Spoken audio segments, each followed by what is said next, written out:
make it fun and avoid food waste, I photographed the same Black Forest cake but created a totally different vibe.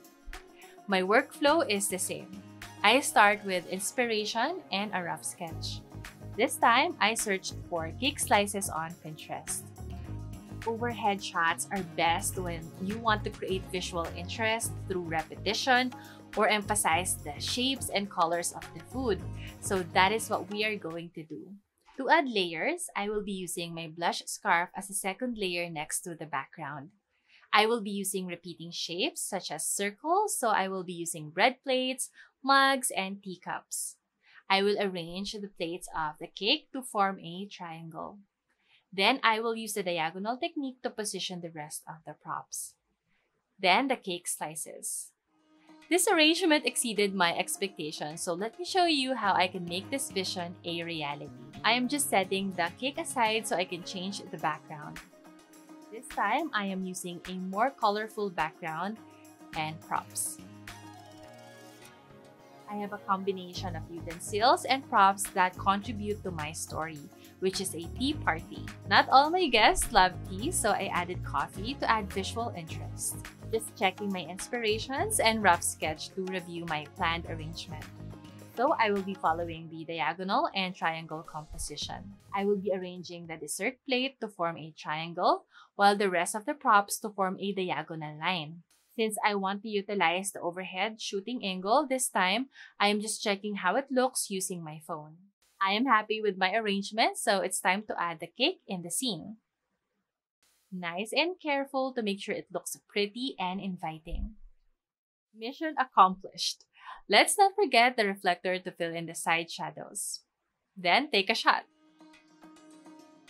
I love it. It's busy, but it looks fun and inviting. Not bad for an iPhone shot. This is an artificial flower from my prop collection that I can use as a foreground. I am hoping that this will create layers and depth within the scene. Let's see how it looks. It's nice. Let me try another shot using my mirrorless camera. I love it. The artificial flowers created a really nice foreground. Now, let's experiment with different shooting angles and orientation to find the most compelling perspective for our busy scene. So, trying the 45 degrees shooting angle in landscape or horizontal orientation. The same shooting angle but vertical or portrait orientation.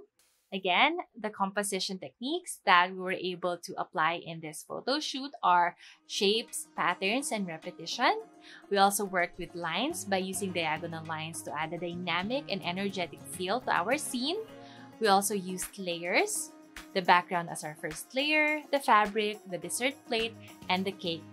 We also added depth by using artificial flowers as foreground. We also experimented with different orientations. My top tip is to use patterns and repetition strategically to create a cohesive visual flow.